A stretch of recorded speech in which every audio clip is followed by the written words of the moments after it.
हरे कृष्ण हो हरे मुरारी, हे नाथ नारायण वासुदेवा, श्रीमन नारायण नारायण नारायण, श्रीमन नारायण नारायण नारायण, भजमन नारायण नारायण नारायण।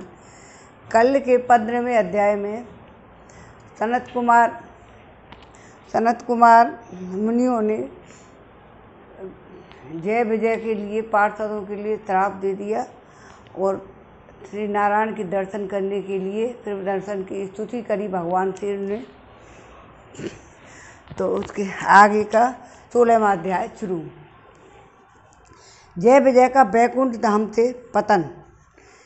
श्री ब्रह्मा जी ने कहा, हे देवगण, जब योग निष्ठ सनकादिक मुनियों ने इस प्रकार स्तुति तब बैकुंठ निवास स्तुति की और बैकुंठ निवास श्री हरि ने उनकी प्रशंसा करते हुए यह कहा। श्री भगवान ने कहा, हे मुनिगण, ये जय विजय मेरे पार्षद हैं। उन्हें रोका था ना सनत कुमार मुनियों को, तो उन्हें रोक लिया और उनको बिन्ने वहाँ अड़चन भाई सब सारे जगह थे तो आराम पूर्वक आ गए, लेकिन उन्होंने बीच में रोक लिया था ना, तो उनको श्राप दे दिया। उन्होंने मेरी कुछ भी परवाह न करके आपका बड़ा अपमान किया है। भगवान बोले, क्यों? भगवान तो ब्राह्मण तो उनके दिल में बसते हैं ना। तो उन्होंने कहा कि मुनिगण, ये जय विजय मेरे पार्षद हैं। इन्होंने मेरी सब कुछ भी परवाह न करके आपका बहुत बड़ा अपराध किया है। आप लोग भी मेरे अनुगत भक्त हैं, अतः इस प्रकार मेरी ही अवज्ञा करने के कारण आपने इन्हें जो दंड दिया है वह मुझे भी अभिमत है। ब्राह्मण मेरे परम आराध्य हैं। मेरे अनुचरों के द्वारा आप लोगों का जो तिरस्कार हुआ है उसे मैं अपना ही किया हुआ मानता हूँ। इसलिए मैं आप लोगों से प्रसन्नता की भिक्षा मांगता हूँ। सेवकों के अपराध करने पर संसार उनके स्वामी का ही नाम लेता है। वह अपयश उसकी कीर्ति को इस प्रकार दूषित कर देता है जैसे त्वचा को चर्म रोग खत्म कर देती है। मेरी निर्मल श्वेत सुधा में गोता लगाने से चांडाल पर्यंत सारा जगत तुरंत पवित्र हो जाता है। इसलिए मैं बैकुंठ कहलाता हूँ, किंतु वह पवित्र कीर्ति मुझे आप लोगों से ही प्राप्त हुई है। इसलिए जो कोई आपके विरुद्ध आचरण करेगा वह मेरी भुजा ही क्यों ना हो, मैं उसे तुरंत काट डालूँगा। आप लोगों की सेवा करने से ही मेरी चरण रज को ऐसी पवित्रता प्राप्त हुई है, वह हम सारे पापों को तत्काल नष्ट कर देती है। और मुझे ऐसा सुंदर स्वभाव मिला कि मेरे उदासीन रहने पर भी लक्ष्मी जी मुझे एक क्षण के लिए भी नहीं छोड़ती। यद्यपि इन्हीं के लेस मात्र कृपा कटाक्ष के लिए अन्य ब्रह्मादि देवता नाना प्रकार के नियमों एवं व्रतों का पालन करते हैं, जो अपने संपूर्ण कर्म फल मुझे अर्पण कर सदा संतुष्ट रहते हैं। वे निष्काम ब्राह्मण ग्रास पर तृप्त होते हुए घी से तरह तरह के पकवानों का जब भोजन करते हैं तब उनके मुख से मैं जैसा तृप्त होता हूँ वैसा यज्ञ में अग्नि रूप मुख से यजमान की दी हुई आहुतियों के ग्रहण करके नहीं होता। योग माया का अखंड और असीम ऐश्वर्य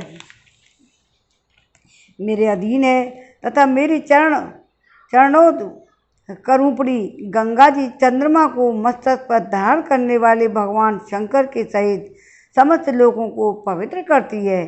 ऐसा परम पवित्र एवं परमेश्वर होकर भी मैं जिनकी पवित्र चरण रज को अपने मुकुट पर धारण करता हूँ, उन ब्राह्मणों के कर्म को कौन नहीं सहन करेगा। ब्राह्मण, दूध देने वाली गौएं और अनाथ प्राणी ये मेरे ही शरीर हैं। पापों के द्वारा विवेक दृष्टि नष्ट हो जाने के कारण जो लोग इन्हें मुझसे भिन्न समझते हैं, इन्हें मेरे द्वारा नियुक्त यमराज के ग्रंथ जैसे दूत को सर्प के समान क्रोधी हैं। अत्यंत क्रोधित होकर अपनी चोंचों से नोचते हैं। ब्राह्मण तिरस्कार पूर्वक कटु भाषण भी करे तो भी जो उसमें मेरी भावना करके प्रसन्न चित्त से अमृत भरी मुस्कान से युक्त मुख कमल से उसका आदर करते हैं। जैसे रूठे हुए पिता को पुत्र आप लोगों को मैं मानता हूँ कि उसी प्रकार जो प्रेम पूर्वक वचनों से प्रार्थना करते हुए उन्हें शांत करते हैं वे मुझे अपने वश में कर लेते हैं।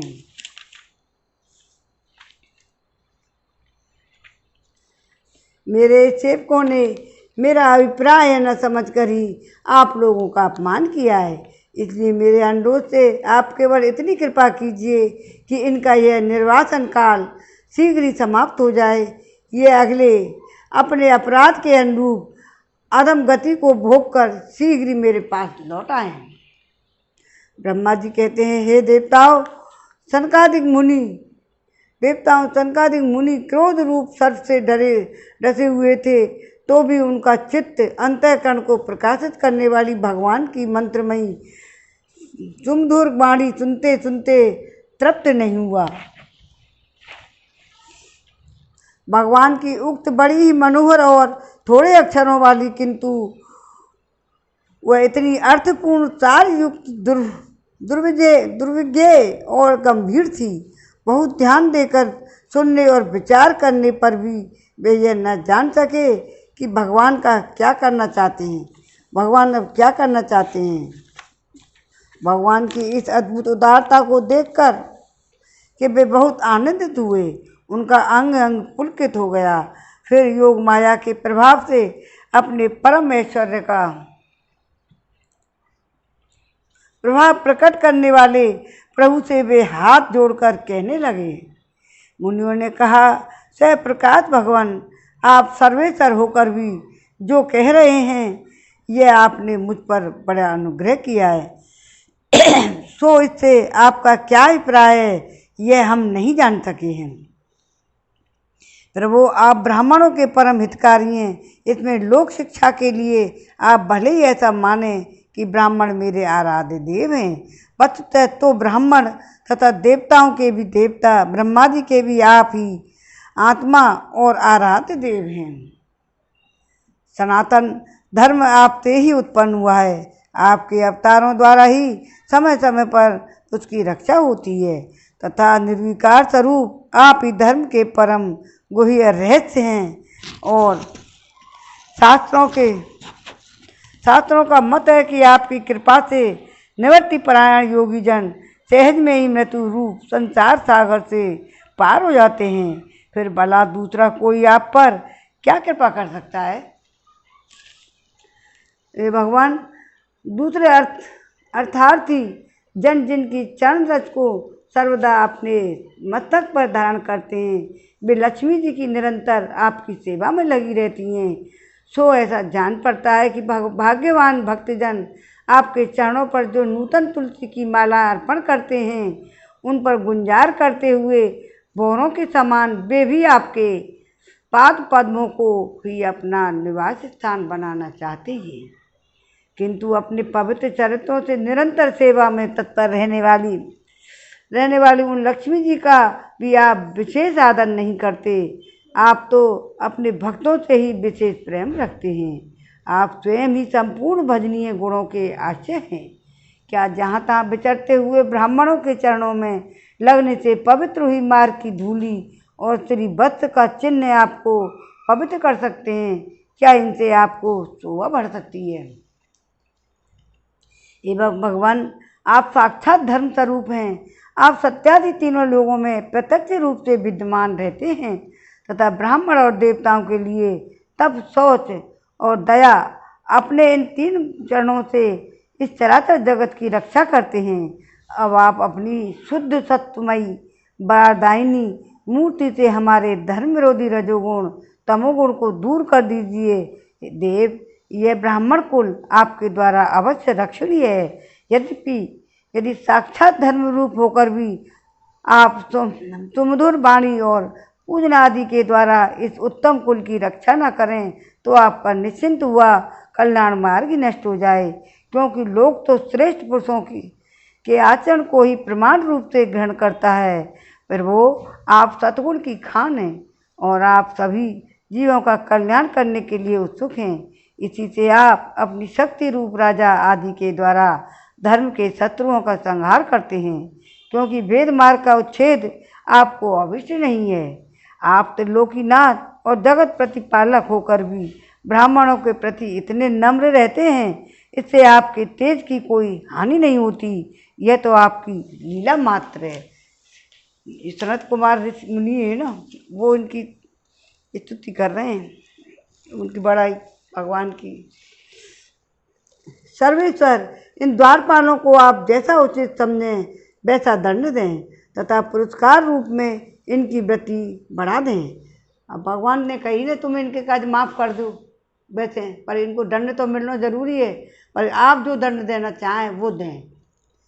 निष्कपट भाव से सब प्रकार की आपसे सहमत हैं, अथवा हमने आपके इस निरपराध अनुचरों को हमने साफ दे दिया है, इसके लिए हम ही को उचित दंड दें, हमें वह भी सहज स्वीकार है। वो मुनि कह रहे हैं हमको दे दो सर, वो हमने गलत काम कर दिया। तो फिर भी श्री भगवान ने कहा, हे मुनिगण, आपने ने जो साप दिया है सच जानिए वह मेरी ही प्रेरणा से दिया है हुआ है। अब ये शीघ्र ही दैत्य योनि को प्राप्त होंगे और वहाँ क्रोधावश वेद से बढ़ी हुई एकाग्रता के कारण सुदृढ़ योग संपन्न होकर फिर जल्दी ही मेरे पास लौट आएंगे।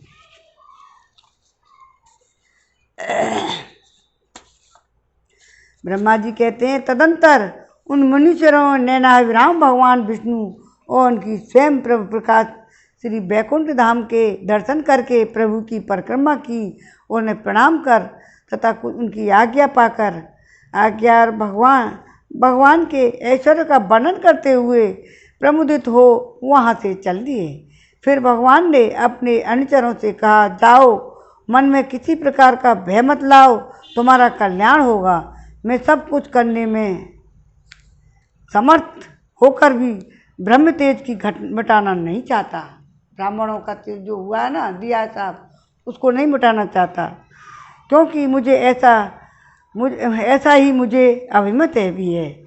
एक बार जब मैं योग निद्रा में स्थित हो गया था, तब तुमने द्वार में प्रवेश करती हुई लक्ष्मी जी को रोका था। एक बार लक्ष्मी जी को रोका था, तब तुमने द्वार में प्रवेश करती हुई लक्ष्मी जी को रोका। उस समय उन्होंने क्रुद्ध होकर पहले ही तुम्हें ये शाप दे दिया है, बिन्ने भी दे रही हो। अब दैत्य योनि में मेरे प्रति क्रोधाकार वृत्ति रहने से तुम्हें जो एकाग्रता होगी, उससे तुम इस विप्र तिरस्कार जनित पाप से मुक्त हो जाओगे और फिर थोड़े ही समय में मेरे पास लौट आओगे। जय विजय थे ना।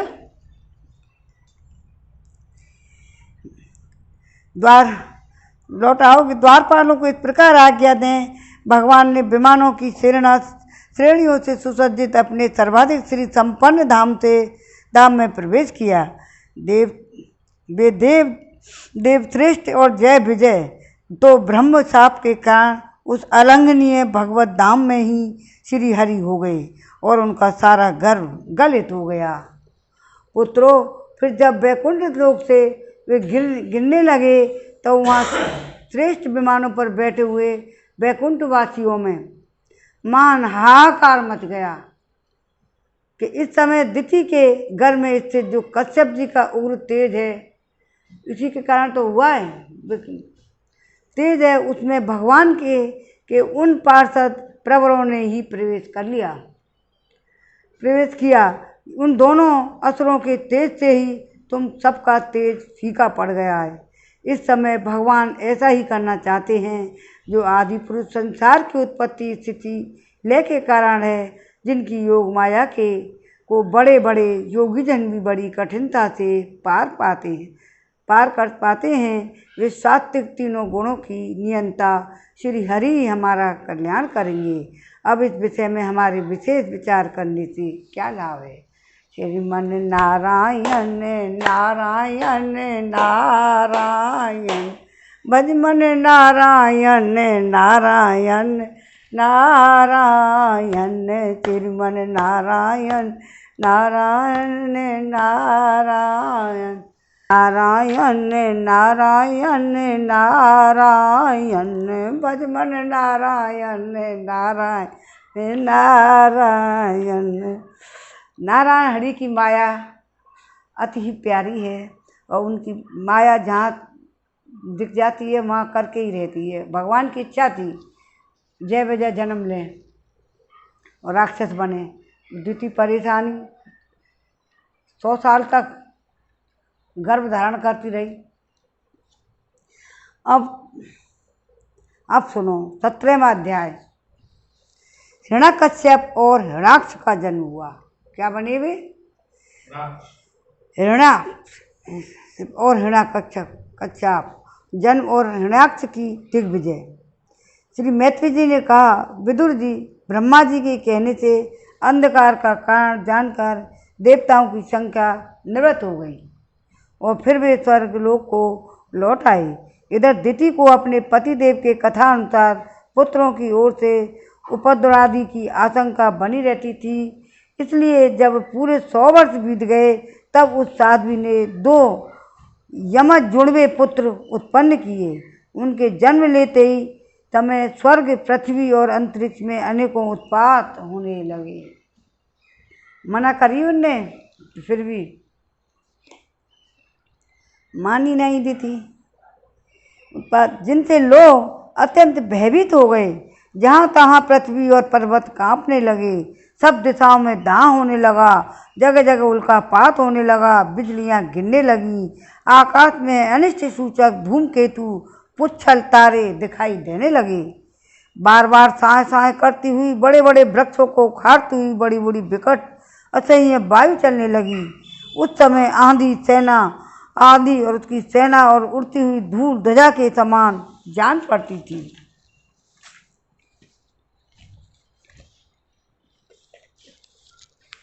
बिजली जोर जोर से चमककर मानो खिलखिला रही थी। घटाओं ने ऐसा सघन रूप धारण किया कि सूर्य, चंद्रमा आदि ग्रहों को लुप्त हो जाने से आकाश में गहरा अंधेरा छा गया। उस समय कहीं कुछ भी दिखाई नहीं देता था। समुद्र दुखी मनुष्य की भांति कोलाहल करने लगा। उसमें ऊंची ऊंची तरंगें उड़ने लगी। उसके भीतर रहने वाले जीवों में बड़ी हलचल मच गई। नदियाँ तथा अन्य जलाशयों में बड़ी खलबली मचती है। जब ऐसा होता है ना संसार में, वर्ल्ड में, पूरे में खलबली मचती है, ये समुद्र और ये तूफान वगैरह ये आते हैं ना, जो समझो कभी कोई राक्षस ही उत्पन्न होता है। इसलिए होता है, भगवान की माया अपरंपार है, उसकी माया के आगे कोई भी पार नहीं पा सकता। और ये मनुष्य भगवान की इच्छा से ही होता है जो भी होता है।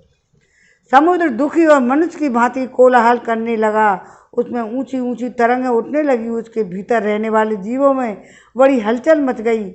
नदियाँ और अन्य जलाशयों में भी बड़ी खलबली मच गई। उनके कमल सूख गए। सूर्य और चंद्रमा बार बार ग्रसे जाने लगे। उनके चारों ओर अमंगल सूचक मंडल बैठने लगे। बिना बादलों के ही गरजने के शब्द होने लगे। बादल भी नहीं और गर्जन होने लगी तथा गुफाओं में से भी रथ की घरघराहट का सा शब्द निकलने लगा।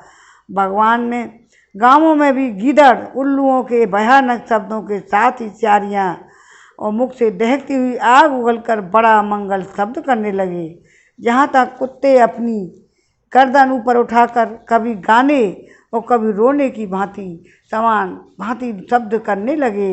हे विदुर जी, झुंड के झुंड गधे और कठोर खुरों से पृथ्वी खोदते हुए रेखने का शब्द करते मतवाले होकर इधर उधर दौड़ने लगे। पक्षी गधों के शब्द से डरकर रोते चिल्लाते अपने घोंसलों से उड़ने लगे। अपनी खिड़कों में बंधे हुए वन में चरते हुए गाय, बैल आदि पशु पक्षी डर के मारे मल मूत्र त्यागने लगे। गऊँ ऐसी डर गईं जैसे दुहने पर उनके थनों से खून निकलने लगा। बादल पीप की वर्षा करने लगे। देव मूर्तियों की आंखों से आंसू बहने लगे। शनि, राहु आदि क्रूर ग्रह प्रबल होकर चंद्र बृहस्पति आदि सोम ग्रहों तथा बहुत से नक्षत्रों का लांग कर वक्र गति से चलने लगे तथा आपस में युद्ध करने लगे। अब ऐसा तो होना ही था, वो तो ऋषि ने बताया ही था, मानी ना ये। तो ये ऐसा होगा, राक्षस पैदा होंगे तो देश में बड़ धरती पर ऐसे भयंकर अपराध होंगे। ऐसे ही और भी अनेकों भयंकर उत्पात के कर सनकादि के सिवा और सब जीव भयभीत हो गए और उत्पातों का मर्म न जाने के कारण उन्होंने यही समझा कि अब संसार का विलय होने वाला है। वे दोनों आदि दैत्य जन्म के अनंतर शीघ्र ही अपने फौलाद के समान कठोर शरीरों से बढ़कर महान पर्वतों के सदृश हो गए। उनका पूर्व पराक्रम भी प्रकट हो गया। वे इतने ऊंचे थे कि उनके सुवर्ण में मुकुटों का अग्रभाग स्वर्ग को स्पर्श करता था। उनके विशाल शरीरों से सारी दिशाएं आच्छादित हो जाती थीं। उनकी भुजाओं में सोने के बाजूबंद चमचमा रहे थे। पृथ्वी पर वे एक एक कदम रखते थे उससे भूकंप होने वाला था और उन्हें ऐसा लगता था जब वे खड़े होते थे तो उनकी जगमगाती चमकीली करधनी से सुशोभित कमर अपने प्रकाश से सूर्य को भी मात करती थी। ये दोनों यमज थे। प्रजापति कश्यप जी ने उनका नामकरण और किया। उनमें से जो उनके वीर से दिति के घर से पहले स्थापित हुआ था उसका नाम हिरण्याकशिपु रखा, और जो दिति के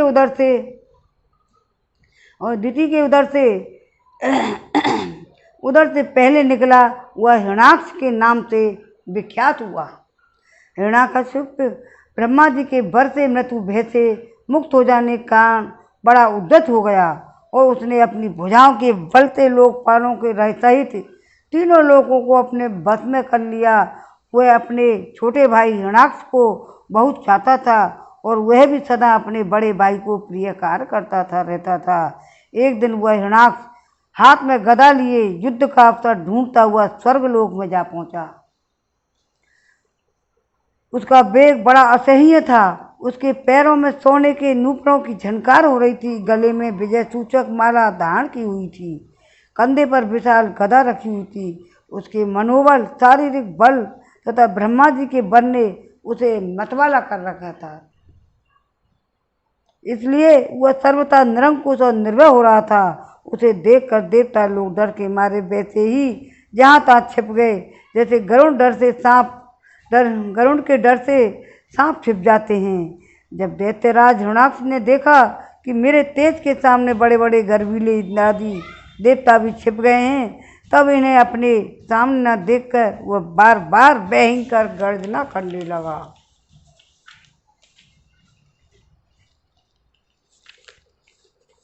वह महाबली दैत्य वहाँ से लौटकर जल क्रीड़ा करने के लिए मतवाले हाथी के समान गहरे समुद्र में घुस गया, जिसमें लहरों की बड़ी भयंकर गर्जना हो रही थी। जो ही उसने समुद्र में पैर रखा कि डर के मारे वरुण के सैनिक जलचर जीव अकबक हो गए और इस प्रकार किसी प्रकार की छेड़छाड़ न हो करने पर भी वे उसकी धाक से ही घबराकर बहुत दूर भाग गए।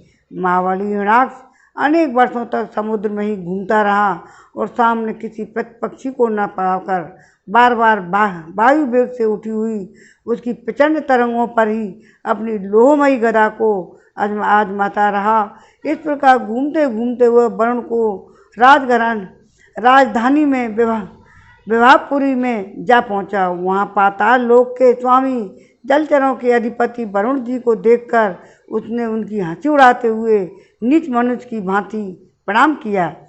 कुछ मुस्कुराते हुए व्यंग से कहा, महाराज मुझे युद्ध की भिक्षा दीजिए। प्रभो, आप तो लोकपालक राजा और बड़े कीर्तिशाली हैं। जो लोग अपने को बांका और वीर समझते थे उनके वीर मद को भी आप चूर्ण कर चुके हैं। पहले एक बार आपने संसार के समस्त दैत्य दानवों को जीतकर राष्ट्रीय यज्ञ भी किया था। उस मदोन्मत्त शत्रु के इस प्रकार के बहुत उपहास से करने से भगवान वरुण को क्रोध तो बहुत आया, किंतु अपनी बुद्धि बल से वे उसे पी गए और बदले में उसमें कहने लगे, भाई हमें तो अब युद्ध आदि का कोई चाव नहीं रह गया है। भगवान पुराण पुरुष के सिवा हमें और कोई ऐसा दिखता ही भी नहीं जो तुम जैसे रणकुशल वीर को युद्ध में संतुष्ट कर सके। दैत्यराज, तुम उन्हीं के पास जाओ, वे ही तुम्हारी कामना पूरी करेंगे। तुम जैसे वीर उन्हीं का गुणगान किया करते हैं और वे बड़े वीर हैं। उनके पास पहुँचते ही तुम्हारी सारी सेख ही पूरी हो जाएगी। तुम कुत्तों से घिरकर वीर सैया पर शयन करोगे। वे तुम जैसे दुष्टों को मारने और सत्पुरुषों पर कृपा करने के लिए अनेक प्रकार से रूप धारण करते हैं। श्रीमन नारायण नारायण नारायण, इन्हें तो और रहो थोड़ा। श्रीमन नारायण नारायण नारायण, भजमन नारायण नारायण नारायण। गोविंद मेरो है, गोपाल मेरो है, श्री बांके बिहारी नंद लाल मेरो है। बांके बिहारी जय तुम्हारी। श्री भागवत भगवान की है आरती, पापियों को पाप से है तारती। श्री भागवत भगवान की है आरती, पापियों को पाप से है तारती। ये अमर ग्रंथ, ये मुख्य पंथ, ये पंचम वेद निराला, नव ज्योति जगाने वाला। ये अमर ग्रंथ, ये मुख्य पंथ, ये पंचम वेद निराला, नव ज्योति जगाने वाला। हरि गान यही, वरदान यही, जग की मंगल है आरती। पापियों को पाप से है तारती। श्री भागवत भगवान की है आरती, पापियों को पाप से है तारती।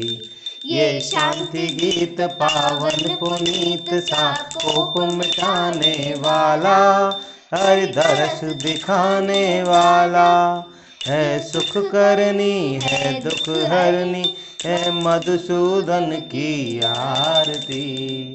पापियों को पाप से है तारती। श्री भागवत भगवान की है आरती, पापियों को पाप से है तारती। ये मधुर बोल जग फंद खोल, सन्मार्ग दिखाने वाला, बिगड़ी को बनाने वाला। ये मधुर बोल जग फंद खोल, सन्मार्ग दिखाने वाला, बिगड़ी को बनाने वाला।